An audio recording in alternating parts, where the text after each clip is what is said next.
విజయసాయిరెడ్డి కొత్త పార్టీ పెట్టబోతూ ఉన్నారు. వాస్తవానికి ఆయన వైసీపీలో రిజైన్ చేసిన తర్వాత వ్యవసాయం చేసుకుంటానన్నారు. ఆ తర్వాత రాజకీయాలకు దూరంగా ఉంటానన్నారు. భారతీయ జనతా పార్టీలో చేరే ప్రయత్నం జరుగుతోంది అనే ప్రచారం కూడా జరిగింది. కానీ ఇప్పుడు కొత్త పొలిటికల్ పార్టీ తిరుమల వేదికగా ఆయన ప్రకటించేశారు.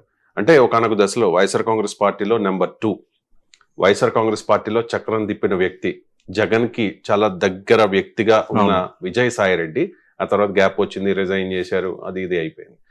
ఇప్పుడు ప్రశ్న ఏంటంటే ఆంధ్రప్రదేశ్లో ఈ పొలిటికల్ స్పేస్ ఉందా కొత్త పార్టీకి? విజయసాయిరెడ్డి అంటే డబ్బు ఉండొచ్చు, బట్ ఒక పొలిటికల్ పార్టీని నడిపించాలంటే కార్యకర్తలు కూడా ఉండాలి, మంది ఉండాలి కూడా. సో ఏంటి విజయసాయిరెడ్డి వ్యూహం ఏమై ఉండొచ్చు అంటారు? అంటే విజయసాయిరెడ్డి రాజకీయ పార్టీకి సంబంధించి చాలా రోజు చర్చ జరుగుతుంది. ఈ రోజు కొంత అఫీషియల్ గా ఆయన శ్రీవారిని దర్శించుకొని నేను అటు పార్టీని ప్రకటించబోతున్నాను అంటూ ఒక క్లారిటీ అయితే ఇచ్చేశారు. కొత్త రాజకీయ పార్టీ పెడుతున్నానని ఆయన చెప్పారు. అంటే తిరుమలలో శ్రీవారిని దర్శించుకున్న అనంతరం విజయసాయిరెడ్డి చేసిన ఈ ప్రకటన అనేది కొంత సీరియస్ గానే తీసుకోవాలి. ఎందుకంటే సీరియస్ ప్రకటన ఇది. ఇప్పటివరకు వార్తలు వస్తున్నాయి, వెయిట్ చూడండి ఎందుకు అని ఈ విధంగా మాట్లాడిన వ్యక్తి శ్రీవారిని దర్శించుకొని వచ్చిన తర్వాత కొత్త రాజకీయ పార్టీ పెడుతున్నానని ఒక రకంగా అఫీషియల్గా చెప్పేశారు. గతంలో త్వరలో ఒక పార్టీ పెడతా, ఆ త్వరలో ఇట్లా చేస్తా అంటుండేవారు. కానీ గతంలో ఆయన కొన్ని చేసిన వ్యాఖ్యల వల్ల వాటిని సీరియస్గా తీసుకునేవాళ్ళుగా చాలా మంది. కానీ ఇప్పుడు ఇది మాత్రం కొంత సీరియస్గానే తీసుకోవాలి. అయితే ఇక్కడ 2 రకాల చర్చ ఉంది. అదేంటంటే భారత్ జన వికాస్ బీజేవి, అంటే బీజేపీ కొంత రైమింగ్ కుదిరేలా బీజేవి భారత్ జన వికాస్ అని ఒక పార్టీ పెట్టబోతున్నారని చర్చ జరుగుతుంది. అలాగే కొన్ని సర్కిల్స్ లో చర్చ ఏంటంటే పిఆర్పి ప్రజా రాజనీతి పార్టీ అని గతంలో ఈ పార్టీ పేరుతో రిజిస్ట్రేషన్ చేశారు అన్నది మరో చర్చ జరుగుతోంది. ఏదేమైనా ఇంకా ప్రకటించబోతున్నారు కాబట్టి చూడాలి. కానీ ఇప్పుడు ఏంటంటే విజయసాయిరెడ్డికి సంబంధించి వైఎస్ఆర్ కాంగ్రెస్ పార్టీలో ఒక రకంగా నెంబర్ 2గా వెలుగొందిన వ్యక్తి, చార్టర్డ్ అకౌంటెంట్గా, ప్రముఖ ఆడిటర్గా ఆయన గుర్తింపు ఉంది. అలాగే వైఎస్ జగన్మోహన్ రెడ్డి అక్రమాస్తుల కేసు, క్విట్ ప్రోకో కేసులు అన్నింటిలో కూడా దాదాపు A2గా విజయసాయిరెడ్డి ఉన్నారు.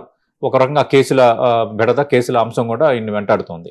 అయితే YSR Congress party parliamentary party నేతగా ఢిల్లీ లెవెల్లో కొన్ని విస్తృత పరిచయాలను అయితే ఆయన ఏర్పరచుకోగలిగారు.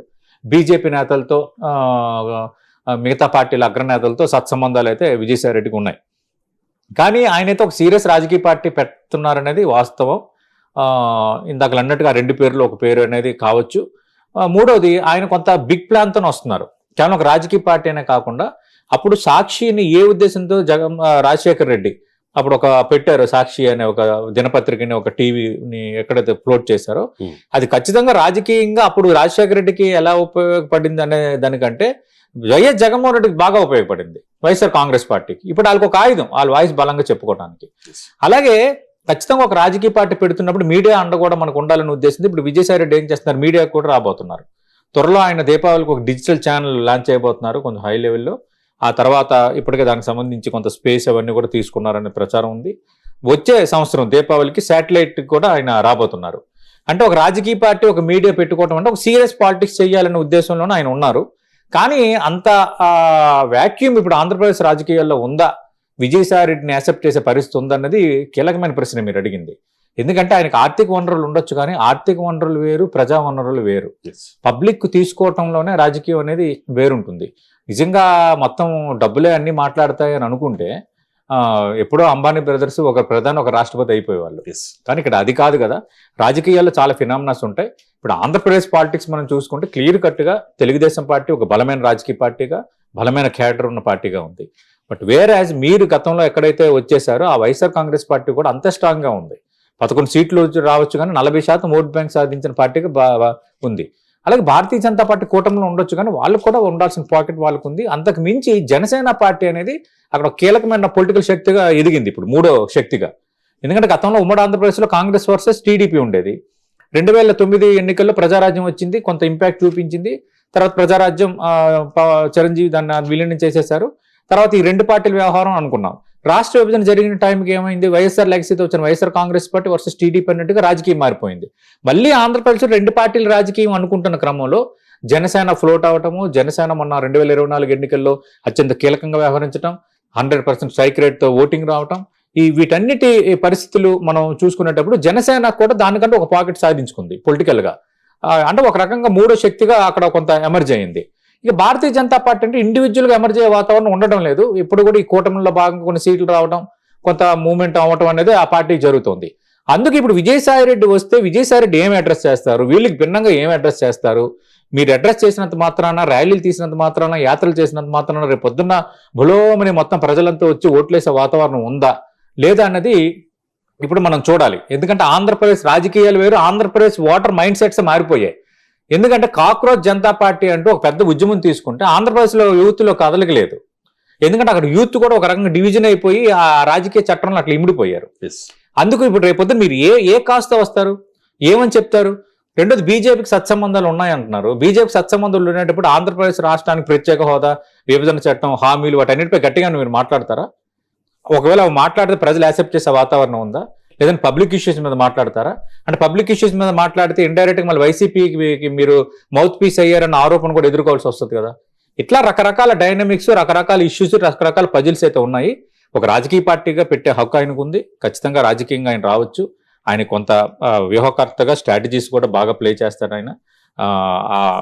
అది కొంత ఆయన స్ట్రెంతే. ఆర్థిక వనరులు రెండో స్ట్రెంత్. మూడోది వైసీపీ నుంచి వచ్చేసారు కాబట్టి వైసీపీ క్యాడర్ నుంచి ఎలాంటి తలనొప్పులు ఎదురవుతాయి అనేది. రెండోది నిజంగా బీజేపీతో క్లోజ్ ఉన్నంత మాత్రాన ఇప్పుడు ఉన్న కూటమి ఆయన యాక్సెప్ట్ చేసే వాతావరణం ఉందా అనేది నాలుగోది.